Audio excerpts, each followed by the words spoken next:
செங்கோட்டையன் அவர்கள் ஒரு அதிருப்தியை தெரிவிச்சிருந்தாங்க. நீங்க எல்லாம் இணையணும் பிரிஞ்சு கட்சியில இருந்து பிரிஞ்சவங்க இணையணும்னு சொல்லி கோரிக்கை வச்சிருந்தாங்க. அதன் பிறகாக அவருடைய செயல்பாடு என்றது கொஞ்சம் அமைதிப்படுத்தப்பட்டிருக்குது. இந்த நிலையில நீங்க செங்கோட்டையன் அவர்கள்ட்ட ஏதாவது பேசியிருக்கிறீங்களா? அவருடைய அந்த கருத்துக்கு உங்களோட ஆதரவு எந்த வகையில்? இல்ல, அவர் அம்மாவின் தொண்டர்கள் எல்லாரும் ஓர் அணியில இணையணுங்கிற கருத்துக்கு நாங்க உட்படுறோம். அதே நேரத்தில் யாரெல்லாம் கட்சியில சேர்க்கணும்னு பொதுச் செயலாளர் முடிவு செய்யணும் அப்படின்னு அவர் சொன்ன கருத்து அன்றைக்கே அதுக்கு நாங்க உடன்பாடு இல்லைன்னு சொல்லியிருக்கேன். இதுல ஊடகத்திலே சொல்லியிருக்கேன். அவரெல்லாம் யாரெல்லாம் சேர்க்கணும், எல்லாரையும் சேர்க்கணும், அவர் ஒரே கட்சியா சேர்க்கணும், அது அவங்கள யாரை சேர்க்கணும்னு பொதுச் செயலாளர் முடிவு செய்யணுங்கிற மாதிரி அவர் சொல்லியிருக்காரு. அதுல எங்களுக்கு உடன்பாடு இல்லை. இன்னொன்னு, நாங்க அம்மாவின் தொண்டர்கள் எல்லாம் ஓர் அணியில இணைகிறது நல்லதுங்கிற கருத்தை தாண்டி நாங்க பழனிசாமி தலைமையை ஏற்றோம், பழனிசாமி முதலமைச்சராக ஏற்றோம். அம்மா மக்கள் முன்னேற்ற கழகம் இணைவதற்கு வாய்ப்பே இல்லை. ஏன்னா அவருடைய துரோகத்தை ஏற்றுதான் நாங்க இந்த இயக்கம் கட்டிருக்கோம். அங்கு உள்ள மற்றவர்கள் யாரோ அந்த நேரத்துல ஆட்சி அதிகாரம் இருந்த காரணத்துக்கு அங்கே இருந்திருக்கலாம். அவர்கள் மேலெல்லாம் எங்களுக்கு ஒன்றும் யார் மேலேயும் ஒன்றும் வருத்தங்கள் இல்லை. துரோகம் செய்தது பழனிசாமி. அன்றைக்கு அவர் எங்க பார்த்திபன் 18 சட்டமன்ற உறுப்பினர்ல ஒருவர், அவர் போய் அவர்கிட்ட கேட்டப்ப என்னங்க சொன்னார், உங்கள்கிட்ட நீங்களே சொல்லுங்க, என்ன உங்கள்கிட்ட நீங்க போய் எதுக்கு என்ன நீக்கிறாங்கன்னு கேட்டீங்களா? அதுக்கு மேல இருந்து தாடிக்கார் நீக்கி சொல்றாரு அப்படின்ற வார்த்தையை சொன்னாங்க டெல்லியில. அதனால ரெட்டலை வேண்டும்னா கட்சிக்கு அப்ப ரெட்டலை எல்லாம் முடங்கி இருந்துச்சு. திரு பன்னீர்செல்வம் அவர்கள் பண்ணனால ஆர்கே நகர் தேர்தலுக்கு சமயத்தில் கரெக்டு தானே. அதனால அவர் சொல்லியிருக்காரு, டெல்லி தான் ப்ரெஷர் கொடுக்குறாங்க, அண்ணன் அதனால நீக்க வேண்டியிருக்கு, கட்சி ஆட்சி நீடிக்கணும்னாலும் ரெட்டைலை உங்களுக்கு கிடைக்கிறதுனால நீங்க அவரை கட்சி விட்டு நீக்கிறீங்கன்னு சொன்னதா இவர் போய் கேட்டிருக்காரு. துறை பொதுச் செயலாளராக இருந்த என்ன நீக்கினீங்கன்னு கேட்டப்ப அவர் சொல்லியிருக்காரு, டெல்லியில இருந்து உள்ள பிரஷர் தான் அப்படின்னு அவர்கிட்ட சொன்னதை. அது மாதிரி எங்க எம்எல்ஏக்களை பல பேர் போய் கேட்டிருக்காங்க. திரு ரங்கசாமி அண்ணன் போன்றவர்கள் கேட்டப்ப அவர் இதே பதில தான் சொல்லியிருக்காரு. ஒவ்வொருத்தையும் இல்லப்பா டெல்லியோடைய பிரஷர், அவரை கட்சியை விட்டு நீக்குங்கன்னு சொல்றாங்கன்னு அவர் சொல்லியிருக்காரு. அது உண்மையா பொய்யாங்கிறது எங்களுக்கு தெரியாது. இவங்கள்ட்ட சொன்னதை அவர் சொல்றாரு. இதே மாதிரிதான் அவர் பொய்யா பேசி தன்னை சுயநலத்துல இன்றைக்கு கட்சியை கையகப்படுத்தணுங்கிற நோக்கத்துல அன்றைக்கு அவர் தொடர்ந்து செயல்பட்டு வர்றாரு. கட்சி நல்லா இருக்கணுங்கிறத தாண்டி ரெட்டைலை கையில வச்சிட்டு இருக்கோம், நிர்வாக அமைப்பை கையில வச்சிருக்கோம். இன்றைக்கு புரட்சி தலைவர் காலத்துல நான் திரும்ப திரும்ப சொல்றது, பொதுச் செயலாளர் பதவிக்கு யார் வேண்டுமானாலும் போட்டியிடலாம், அடிப்படை உறுப்பினராக இருக்கணும் அப்படிங்கிறது தான். அதை எப்படி எல்லாம் 2017 செப்டம்பர் 12 பொதுக்குழுல ஒருங்கிணைப்பாளர், இணை ஒருங்கிணைப்பாளருங்கிற பதவிகளை கொண்டு வந்து அதை பொதுக்குழு தான் தேர்ந்தெடுக்கணும் அப்படிங்கிற மாதிரி அந்த சட்டத்திட்டத்தை அடிப்பையே மாற்றினார். திரும்பவும் திரு பன்னீர்செல்வம் அவர்கள் எல்லாம் வெளியேற்றிவிட்டு தன்னை பொதுச்செயலாளர் ஆக்கி கொண்ட பொழுது அவர் போட்ட கண்டிஷன் வேற யாருமே அந்த பொதுச்செயலாளர் தேர்தலில் போட்டியிட முடியாத மாதிரி தான் அவர் நிபந்தனைகள். எப்படி டெண்டர்ல அவரு ஹைவேஸ் மினிஸ்டர் இருந்தப்ப அந்த 4 ஆண்டுகள்ல பண்ணுவாரு.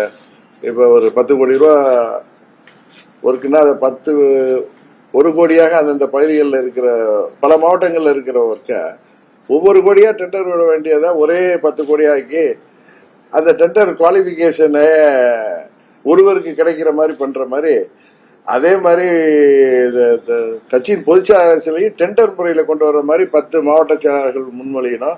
10 ஆண்டுகள் கட்சியில் உறுப்பினராக இருக்கணும்.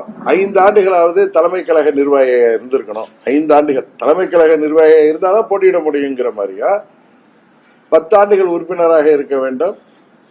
இன்னொன்னு 10 மாவட்ட செயலாளர்கள் முன்மொழியணும், 10 மாவட்ட செயலாளர்கள் வழிமொழியணுங்கிற மாதிரி தான் கண்டிஷன் போட்டு அவரே நிரந்தர பொதுச் செயலாளராக இருப்பதற்கான வசதிகளை பண்ணி வச்சிட்டு இருக்கப்ப அது அதிமுக இல்லைன்னு அதுதான் நான் சொல்றேன். இன்றைக்கு இருப்பது எடப்பாடி டிஎம்கே, இடிஎம்கே தான். அது தேர்தலுக்கு அப்புறம் மீட்டெடுக்கணும்.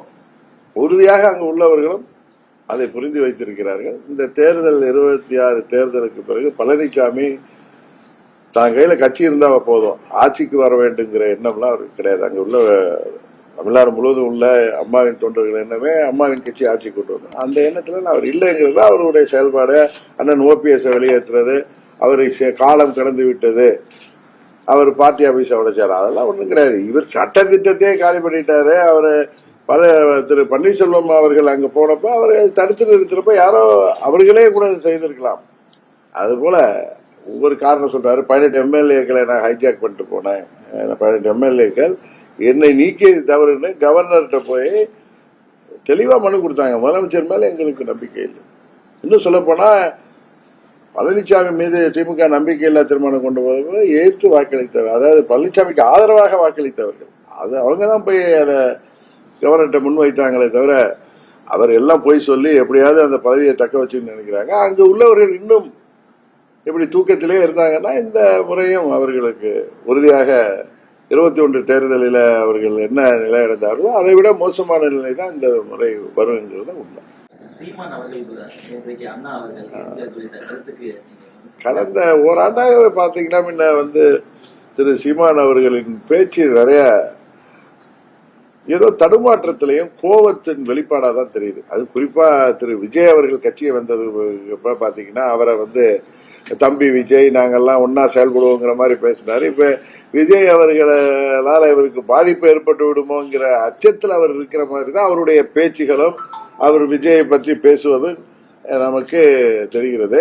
பின்ன தந்தை பெரியாரை அதாவது தமிழ்நாட்டில் மதிக்கப்படுகின்ற தமிழ்நாடு மக்களின் நலனுக்காக சமூக நீதிக்காக தமிழ்நாடு இன்றைக்கு தனி ஒரு முக்கியத்தோடு தனித்துவத்தோடு இருக்குதுன்னா அதுக்கு காரணமான தலைவர்களை, அது தந்தை பெரியாரா இருக்கட்டும், பேரறிஞர் அண்ணா, புரட்சி தலைவர் MGR அவர்களை பற்றி எல்லாம் இவர் சனியன் பேசுறது, இவர் தந்தை பெரியாரை பற்றி பேசுறதெல்லாம் இது அவர் சொல்றாரு மற்றவங்களை, அவர் நாக்குல சனி குடி கொண்டிருக்குன்னு தான் நான் நினைக்கிறேனே தவிர அவர் இப்படி இது போல பேசுவதால் அவரு தனக்கு விளம்பரத்தை தேடிக்கொள்கிறார்கள் என்றுதான் நான் பார்க்கிறேன் தவிர பேரறிஞர் அண்ணா அவர்கள் தமிழ் சமுதாயத்திற்கு எப்பேற்பட்ட தொண்டு செய்தவர்கள். தந்தை பெரியார் அவர்கள் சமூக நீதி, பெண் விடுதலை, சமத்துவம், அந்த மூட நம்பிக்கைகள் எல்லாம் எதிர்த்து போராடிய ஒரு மாபெரும் தலைவர், உலகம் முழுவதும் பாராட்டப்படக்கூடிய தலைவர். இன்றளவுக்கு அவர்கள் இறந்து 50 ஆண்டுகள் ஆனாலும் அவர்களுடைய புகழ் இன்றென்றைக்கும் இந்த மண்ணிலே போற்றப்படுகிறது. பேரறிஞர் அண்ணா அவர்கள் ஒரு பெரிய ஸ்டேட்ஸ்மேன் அவரு. அவருடைய அறிவுங்கிறது எல்லோராலும் போற்றப்படுவது. மக்களால் தேர்தல் களத்திலே வெற்றி பெற்று முதல்வரானவர்கள் பேரறிஞர் அண்ணா அவர்களும் புரட்சி தலைவர் அவர்கள் 3 முறை மக்களால் தேர்ந்தெடுக்கப்பட்ட முதலமைச்சர். அவர் ஏழை எளிய மக்களுக்கு எத்தனை திட்டங்களை கொண்டு வந்திருக்கிறார்கள். படியரசு திட்டத்தை கொண்டு வந்தவர் பேரறிஞர் அண்ணா. எதுக்கு இவர் அவங்கள பத்தி எல்லாம் விஜய் மேல கோபமா இருந்தா விஜய் நான் தான் அன்னைக்கு சொன்னேன், தமிழ்நாட்டில் பேரறிஞர் அண்ணா, புரட்சி தலைவர் MGR, தந்தை பெரியார விட்டு யாரும் அரசியல் செய்ய முடியாது. அதுதான் உண்மை.